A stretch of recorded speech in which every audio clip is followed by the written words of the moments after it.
Dee dee dee dee dee dee.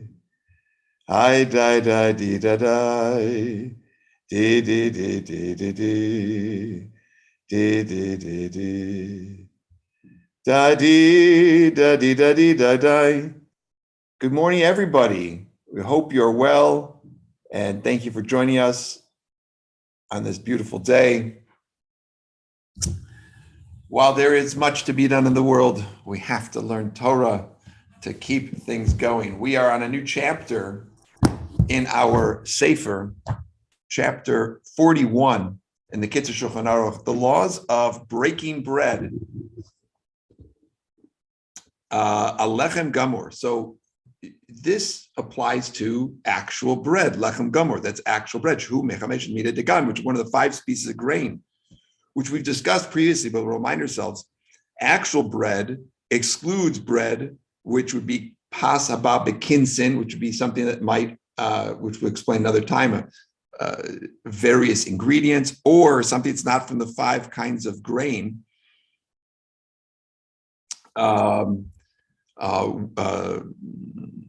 wheat, barley, oats, spelt, rye. Those sound good, don't they? I think those are them. If they're not, you'll let me know. Okay. One recites before idiot the HaMotzi blessing, and after you say the Birkat Hamazon, or we call benching, or grace after meals, V'din Pasba Bekinsin, and the laws about bread, which is Babekinsin. We'll explain what that means. It's explained later in chapter 48. So, in general terms, Pasba Bekinsin means that is a baked good that usually doesn't serve as the main meal. So, for example, a cracker, right? A cracker is made from wheat. It's baked, but it's not the main part of a meal. So that's going to be something you don't have to wash for. Although there could be exceptions. Stay tuned. And of course, Birkat Hamazon, grace after meals, benching, all refers to the after blessing. And the HaMotzi blessing is the HaMotzi Lechem Min Haaretz. Number 2, Yesh L'Zaher. You have to take care. Shelo L'Hafsik Ben Diyazadayim L'Motzi. You shouldn't make an interruption between washing your hands, which was the subject of 8 classes on chapter 40, and saying HaMotzi. Aval Mutar Lo L'Anois Amen. However, it's permitted to say Amen to somebody else's bracha. Al eze bracha shu shemea ushe hiya kedei hilachav beis ama. If you have a delay between drying your hands and saying HaMotzi, which is the amount of time it takes to walk 22 amos, which is approximately 12 seconds, he's got an issue with that, okay? By the way, this would refer even if you're waiting in the same place. Oh, mi bais l'bais, or walking from one house to another house. Afilu yuchmad, even a little ways, less than 22 amos. V'chein im diber, or if you spoke, mashin tzorach l'suda, something that didn't have to do with the meal. Mikra hefsek. So he's outlined 3 forms of hefsek. One is time. One is change your place. And the third is saying something which takes your mind off the meal. All those are considered interruptions. However, let's say it did happen. One of these 3 things happened, and you did interrupt. Leis lanba, you don't, literally means you don't have an issue with it. In other words, you don't have to wash your hands again. As long as you didn't engage in any activity between wash your hands or saying HaMotzi, right? You didn't start like playing with your phone. Oh, shehiflig with devarim, or you didn't talk about something extensively having to do with something else. Oh, hey, when you guys are out at the market, would you mind getting me some, right? De'az have a hefsek das, because that's considered a total diversion of our attention from washing the hands to making HaMotzi. But you have to wash your hands again, which we'll explain in chapter 42. Now, these three areas of hefsek: one, too long of a delay; two, walking from place to place; and three, speaking about something that doesn't have to do with the meal. So first, let's talk about something that would be permitted. Like, let's say you wash your hands, you get to the meal, you can't find the knife for the bread. You can say, anybody see the knife? Sakin, noj in Polish, right? You can say knife or sul, melach, pass the salt. Those things, even though it sounds like you're making interruption, it's not, because it all has to do with making the HaMotzi bracha, or where's the bread? Okay. Now, the question about time, so that's a big one. So let's look at this a little bit more.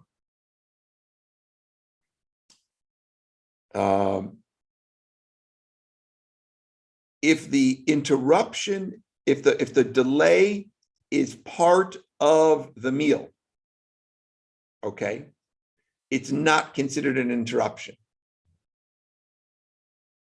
Generally speaking, you're waiting for everybody to come back to the table and say HaMotzi all together. However, if you're at a restaurant and you go wash your hands in one part of the restaurant, and then to get to the seat where you're sitting, it's a schlep, it could be that that's too far. So that's why at the restaurants, they put those little dispensers with bread there, so that you could say HaMotzi there. The best thing to do is to time it when you're walking from your table to wash your hands and say, is this 12 seconds, about 12 seconds or not? If it's less than 12 seconds, you have no problem. If it's more than 12 seconds, maybe there's an issue. But if the wait is for the meal, we're not going to have a problem with it, says the Or Chaim.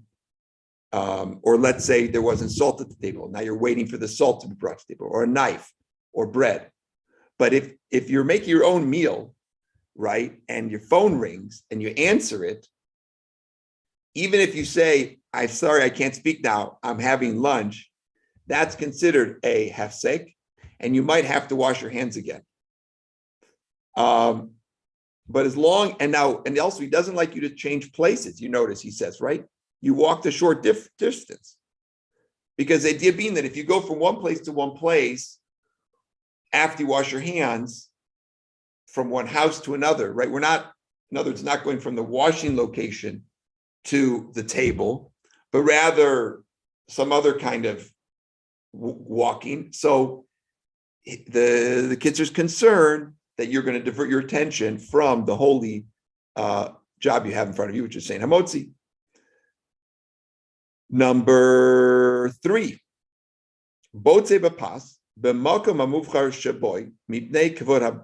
now, this is a fascinating paragraph. First of all, we're talking about cutting the bread, right? So right away, this is a case of you've got a whole loaf of bread in front of you, right? This doesn't apply if you've got a hamburger or a sandwich or anything like that. This is, it's Shabbos or another day, and you're starting the meal with a whole loaf of bread. You've washed your hands. Now you're coming to the bread. He says, at the choicest part, you're supposed to cut to show respect for the bracha. V'amuvchar hu hamakom hakasher. The choicest part of the bread is the hardest part. Shesham nefa hetev, where it was baked thoroughly. Now, again, I love bread, so this is going to make me very hungry. But it's pretty cool. Listen to this. Hu hamakom, this is the part of the bread, kneged hamisbakeya, that is opposite the place where the surface is cracked. Ki b'makom shemastil lafois, it can be concluded that this is where the bread began to bake and the part where the bread is most well done. right, makom shitzolah. This is the place where the baking began. Nidchak ha'isa, the dough expands and presses inward. Ad hamisbakeya hatzad kenegdoi, until the surface on the opposite side of the area forms a crack from the pressure of the expanding dough. We're going to get into this. Right, exactly. I see. It's difficult to cut there. Exactly. Right. We're going to cover this. These are important questions. People think halacha is boring. This is like really important stuff, right? Where do I cut the bread? How do I cut it properly? Right? Okay. So now, ach zaken, let's hear an older person. Shekasha le'echol paskasha, but you have trouble eating crust, right? Maybe he's being very generous, but maybe they don't have as many teeth left or something like that, right? An older person, or I'm guessing that's the problem. And it's hard to eat the very heavy crust. Yivtza b'makom harach, should cut the bread in a soft part where it's going to be easier for them to eat. Hamius ki ein lahafsik. Umihayos ki ein lahafsik b'shiyus achituch. And since we're not supposed to have any interruption between cutting the bread, birkas HaMotzi v'achila, cutting the HaMotzi and the eating, and now you have to cut. So then he says, Al kain chaytech matzavi b'pas. So then he should say, make a small cut around the bread, kain tabas, like the shape of a ring. Okay, but not too deep. So then the cut should be made so that you were to hold the bread, yale kola kikar, it would be connected, right? It's not going to separate the bread. So this is considered, because if it was starting to break, it'd be considered already cut off, and you don't have the whole bread, which is important for Shabbos, not for any other day of the week. Then you write some motzi, and the bread is whole. We're going to go back through this.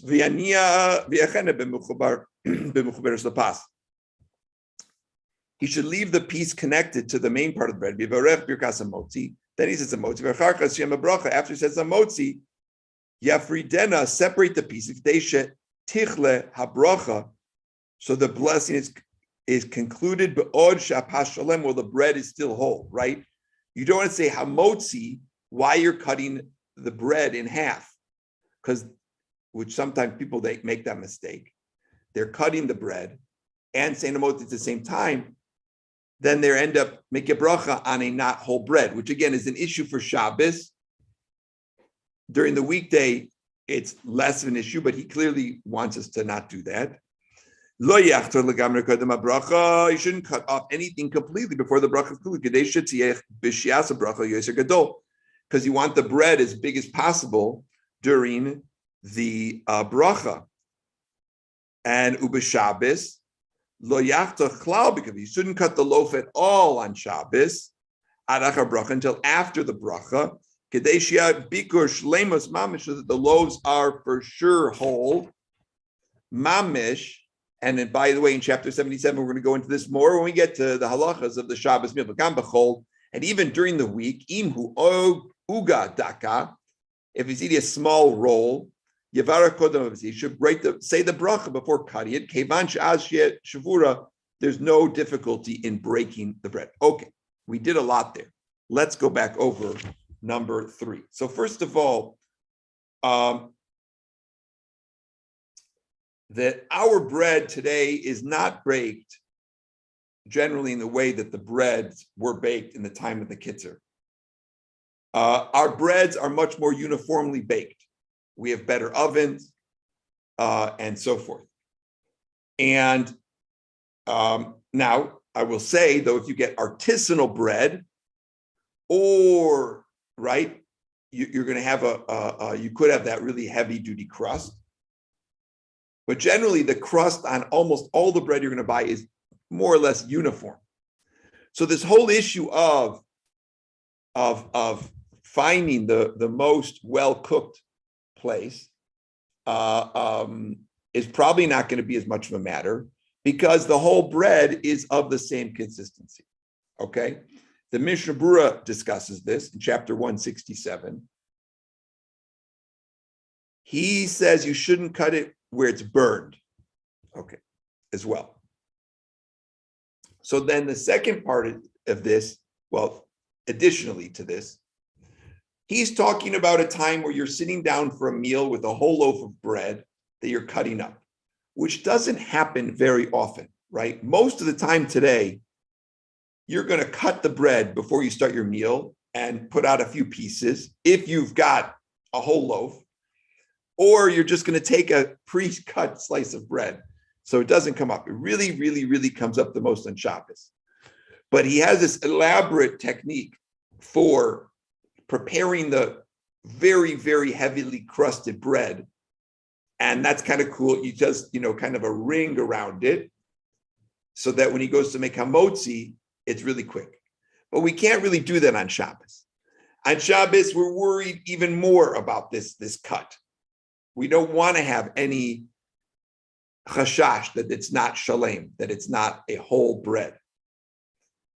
Yet you will see people who make a little incision in the top of their bread. And then they try when they're to get the knife in there. I'm not going to put down the way anybody does their bread. Everybody should do it the way they do it. But I will say, if you don't have an established custom, it's best to not do it that way for a variety of reasons on Shabbos, but we'll get more into that when we get to Hilchos Shabbos, okay? Next thing is, let's say you don't have a whole loaf of bread, okay? You've got a half a loaf of bread. You said HaMotzi, and now you're going to cut the new piece of bread, okay? Still, you would want to say HaMotzi on the largest piece of bread possible to show, reverence for the bracha, for the food and everything. So, right, even if you've got a half of a loaf in front of you for that meal you're cutting, you're still going to do it that way. So, in other words, you're going to keep the bread whole and tell it. Shabbos and festivals, as we're going to explain in chapter 77, you need to have two whole loaves. And that outweighs any issue about the shortening of the cutting time. And in chapter 77, he says, mark the loaf with the knife so that you know where the proper place to cut is. But again, we're going to explain that today, where the Shabbos crusts are not, it's not difficult to find the right spot. It's not necessary to do that. And everybody have an awesome day. Feel free to send in your questions, concerns, and we will be back with you with more classes soon. Thank you, Rabbi. My So pleasure. the Rav doesn't make a big incision on the bread. I don't make any incision on Shabbos before making HaMotzi, correct? Okay, I prefer this way. Yes. And we'll get more into it in chapter 77 on some of these details. But and somebody asked about the sharp knife. Yeah, Rav Scheinberg made a big incision. I've seen other people make big incisions. So again, if you have your way of doing it, you should do it that way. But if you don't have a way, so you don't need to start doing it. And the other thing is, yes, you have a sharp knife. You should have a sharp knife, but not too sharp. Not too sharp. You don't want to cut yourself. Well, it seems that I don't have to do all of these things. That's right. If someone else can find the soft spot because of their teeth, I can find a softer spot because it's just not appropriate for someone my size to be. It makes it's too comedic. It's not Russian. Yeah, we don't have to worry today. Also, the breads today are much